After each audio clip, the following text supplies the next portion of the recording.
Hi guys, so I'm coming to you today with a breakdown of the Victory class Star Destroyer for Armada. I'm going to be doing this for all the ships, but I wanted to start with the oldest ships and kind of work my way forward. Now the Victory class Star Destroyer is probably the first Star Destroyer you've ever seen for this game. It's probably one of the first ships we ever saw, first ships we ever played with, first ships we ever bought because it comes in the core set, as well as having its own expansion in Wave 1. It comes in two varieties, the Victory 1 class Star Destroyer and the Victory 2 class Star Destroyer, the one being the cheaper with the black dice, the two being the more expensive with the blue dice. They both have very different roles to fill, and we're going to talk about some of the roles that it can fill. We're also going to talk about the titles that come with it, and we're going to talk about which commanders they work best in. So we're going to talk about multiple configurations of Victory class Star Destroyer.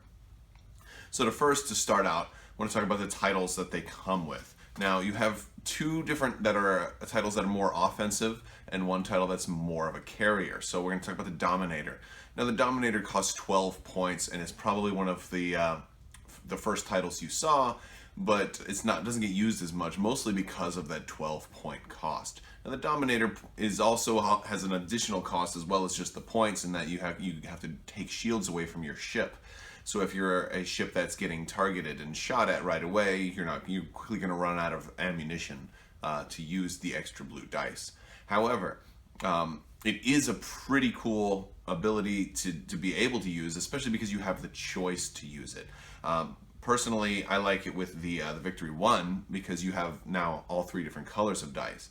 And so it's in a situation where if you happen to be able to get them at close range and have red and black dice, and you don't roll any accuracies and you really want that accuracy, well, now you can add, two blue dice. But if you don't need the accuracy, you just don't have to do it. So I like the Dominator title for that. I just wish it wasn't so darn expensive. Next up is the Corruptor. The Corruptor is probably the least used title because when it came out, we also had Wave 1 and we had Major Rhymer. And when we had Major Rhymer, we really didn't need to move bombers that fast. So I don't know if I've ever seen anybody use this title. Maybe when some more bombers come out that rely more on movement and less on Major Rhymer, then we'll be able to see the Corruptor actually get some use. Maybe like if the Empire had B-Wings, for example, we might see some use out of the Corruptor. But I would never recommend taking Corruptor unless you come up with some kind of special build for it, but it doesn't seem like it's really worth even 5 points. And then the last is the Warlord. Warlord is my favorite title for this or almost any ship because it pairs so well with so many things. So first off, the Warlord is amazing to pair with H9 turbo lasers.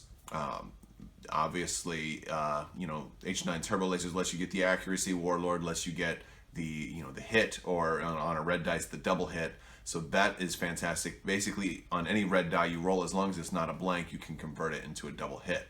What else is really fantastic is its anti-squadron of only one blue. May not sound that great, but when you combine it with Warlord and H9, now these aren't once per turn abilities, they're every time you attack. So if you do anti-squadron attack, you're guaranteed to get one hit on everything. Obviously they could scatter, for example, but you can, no matter what the blue die, because the blue die has no blanks, you're guaranteed to get a hit. So you don't even have to roll unless, of course, opponent says, no, I want you to actually go through all the motions. But it's everything in your arc when you do anti-squadron is going to be a hit. So it makes it actually a really nice anti-squadron ship. Now you combine that with something like Callus, or even Counter. If you put Counter on your ships where you can get Counter 1, anybody who shoots you, that counter attack is also subject to the same modifications, so it makes your counters automatically 1 damage as well. And there's other ways you can do it as well. You can do quad turbo laser cannons and sensor teams. That's a lot more expensive, but it does allow for a potential of even more damage and accuracy. So you don't have to spend. So if you get one red accuracy, you can get another red accuracy, turn that second red accuracy into a double hit, and then keep your accuracy to stop their brace. All kinds of things like that. Those are a little bit more expensive, but the simplest combo is the good old Warlord title with H9 turbo lasers. That's my favorite way to run a Warlord title and favorite way to run a Victory. So I want to talk about the roles. I've already mentioned some of these already. The first, and I guess the one role the Victory has played for a long time, is a carrier, supporting squadrons. It has a squadron command of 3, so it's very good for that. Not too many Imperial ships have a squadron command of 3. The ISD, has 4, but it also costs significantly more. So in this case, if you go with a Victory 1, you have a 73-point ship that can support 3 squadrons, which is huge. So that is very good, and that's also it's tanky. So granted, a Gozanti can also support squadrons. That's more of a newer ship, but it's also a lot easier to kill, and a Victory is a lot harder to kill. So it's a safe squadron support that you can just send right at the enemy and not have to worry about being destroyed on the first turn. And it works even better too if you pair it with a Gozanti for like a bomber command center, and then you have then you have 5 squadrons that can get activated between the Gozanti and then the Victory and all the extra support there. So they're very good carriers, but it also can be used as a flagship or basically a tankier ship. They have an engineering value of 4, which is good if you're able to put something like Wolf Yularen on there and use an engineering token over and over again. You get 6, so you can get 3 shields back every turn or repair 2 damage cards. So 6 is pretty good engineering value. 4 is a good engineering value, a solid engineering value if you want to be defensive. And with 8 hull, they are defensive ships. They have 3 shields all around except in the back. The back is weak, but all the rest of the sides are very strong. So it works as a good place to put your commander, that they can be relatively safe. And you can combine that even more if you make your flagship the Warlord, because I find that when I run Warlord with some type of counter and the H9s, I don't have squadrons come anywhere near my ship because they know it's almost a suicide mission. So if you want your commander to be on there, you'll be safe from the squadron attack, for the death by 1,000 cuts that way. And it can also be used as an attacker. It really hadn't been used as a primary damage ship for a while because of its lack of mobility, but that has recently changed. And so it has a lot more options now with some of the new cards that have come out for it. For example, Minister Tua allows you to put ECMs on there. Now that's probably more for the flagship role, but there's just a lot of support, and then Jerjerrod helping its maneuverability. And we've had also a lot of different turbo laser upgrades. So you can add spinal armament on it to give it 4 forward attack, which could be 5 with a concentrated fire command. So just these are expensive, but there's just a lot more options, and every new expansion that comes out is going to give it even more options. So I want to talk next about what type of commanders you might want to pair this with, and I'm going to sort them. I'm going to start with the commanders you would not want to use first, and then I'll work my way up. So first, Ozzel. Ozzel does nothing for a Victory. It's virtually nothing. There is always the chance you might want to stand completely still and then jump up to speed 2. But Ozzel's pretty much garbage. The only reason you'd ever want to consider using Ozzel, in my opinion, would be if you had the perfect build and you only had 20 points left and hadn't yet added a commander. The only value he has whatsoever is the fact that he's only 20 points. But that isn't even that much of a value because there's other commanders that are worth more points. So Ozzel is at the very bottom of the barrel. Moving up, Tag. Tag is all right, but the reason that he's really not good for these guys is because they don't have anything that allows them to really just spend tokens additionally. You'd have to force it to make Tag work. So, and even like the 1 brace is the one thing you think they might be able to get back, but see, a lot of times you're going to have an accuracy, you're not going to be able to use that brace anyway. The only, like if you put Minister Tua with ECMs on then maybe Tag, because then you can force through the accuracy, force to spend your brace, and maybe force it to be, gone and need to come back. So it's possible for Tag, but just very unlikely. Next is Screed. Screed is good for the black dice crit upgrades that you might put on there. He's a little, he's a little restricted because it's only once per attack, so you can't do it if you have double arc. But Screed is all right. He was used a lot early on when the game was still younger, because he was good for both gladiators and for the Vic 1s. But he's kind of been outshined by Vader. I think if you're going to put a commander on that's forcing dice mitigation, you want it to probably be Vader. And Screed still has some uses. He's also good if you want blue dice crits, and if you're running Raiders also. But you'd have to be running Raiders with your Victories, and that's more of a Raider thing. I mean, there are some ways you might want to run some blue crit cards with victories. I just wouldn't recommend it. So that's why Screed's kind of low, and mostly because Vader kind of trumps him. So next up is Mahdi. Mahdi's actually a pretty good all around. He's good for the victory, but he's good for everything, and that's why he's kind of in the middle of the list. Because while he is good, and because they're a medium ship, it brings him up to hull 10. That's great. He's not great just for these. He's great for everything. So Mahdi, now we're into the good stuff. And next is Vader. Vader's very similar with Mahdi. You could probably interchange these two. Vader is good for everything, and what I like about Vader, and specifically for a victory, is he works better the more ships you have, because you don't have to put any dice mitigation cards on your ships.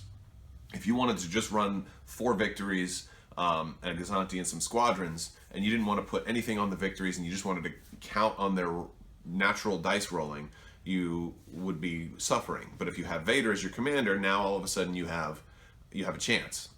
So that's great. And and also he can be used against squadrons too, if you really need to. If you get that last hit that's going to kill the enemy Howl Runner, but you don't have the accuracy, and you can maybe have a chance to get it. So assuming you did you have more than one die, because some ships, like if you did concentrate fire, or if you had Callus on your ship or something like that. So I mean, Vader's just all around great. Now we're getting into my top 3. Is Constantine. So Constantine is one of the newer commanders. He's fantastic for specific setups, and he works really well with the victory, but only for specific setups, which is why he's the bottom of my top 3. So he's like the worst of the best, or something like that, or the best of the middle. So if you're going to run victory ones, you're going to want, that's one of the strengths of the Vic 1 as opposed to the Vic 2 is that you can fit so many ships. You can fit extra ships in a build. For only 73 points, that's not bad. You're not going to be stuck with only one kind of larger ship. You can have 3 of them. You can even fit 4 if you wanted to. But if you want to have a large number of medium or larger ships, Constantine works really, really well with victories, and probably an interdictor as well, but you don't have to have the interdictor, although I would recommend it. So a couple of, I've run this before. I've run 3 Vic 1s and an interdictor with Constantine, and it's great to try to slow them down to keep an enemy ship in your black dice range. That's actually really cool. So Vic 1s with Constantine, really cool mechanic, but it kind of counts on you running a list that's designed to slow ships down. It would kind of be weak against a whole bunch of Corellian corvettes or something like that can just stay away from you and kind of ignore your special mechanics there. But Constantine would be really fun with that. Next is Tarkin. Tarkin's great for these for a couple of reasons. For one, they have a command value of 3, so you're probably not going to get full of commands and where you can't accept anymore. For 2, you can, especially with like Vic 1s even, you can get a lot of ships on the board. So the more ships you have, the better Tarkin becomes, because you're like that salt bay. You're dropping tokens down, and so that's very good. It works really well with the carrier role too, because now you can have each Vic activate extra squadrons, or if for some reason the Vic has to do an engineering command, you can still give it a squadron token. So Tarkin's just great for that. Just don't forget to activate him at the beginning. And then number 1 is Jerjerrod. I mean, this one should be obvious. Jerjerrod was pretty much made specifically for the victory. The ability to give them a 2 yaw for their first speed is just amazing. And Jerjerrod's great for almost every single Imperial ship in the game, but it's specifically fantastic for the Vic, which had nothing at 1 if you were at speed 2. So now it actually allows them to turn and face the enemy, and that is huge, and you guys should be trying it. It's Jerjerrod is one of my favorite commanders right now for the Empire. He might be my favorite Imperial commander right now. He's cheap too. He's just fantastic. So love him. Really like the victory. What are your favorite ways to play the victory? Have you set it up as a flagship or as a supporting ship, an attacker? You can even run them as flankers now, although they're still restricted to only speed 2, so they're not going to really be able to get around unless you just set them up really far on the outside. And I think if you're going to do that, you probably want to go with the victory 2 for the blue dice. But what's your favorite way to run the victory? What else do you think it needs? Do you think it needs anything else? I personally am pretty comfortable where it is right now. I think it's the middle of the road ship. It's kind of a jack of all trades right now, although it still does kind of excel at being a carrier. There's just, there's not too many other ships. The ISD is a little bit better of a carrier, but you're spending so much more that I don't think the ISD beats the Victory in terms of efficiency for being a carrier. So that's my video on the Victory. Let me know what you think, and stay tuned because there's going to be more of these videos coming for all of the ships. And thank you so much for watching, guys. And if you haven't already, please subscribe and like and leave a comment. Thank you so much. Bye-bye.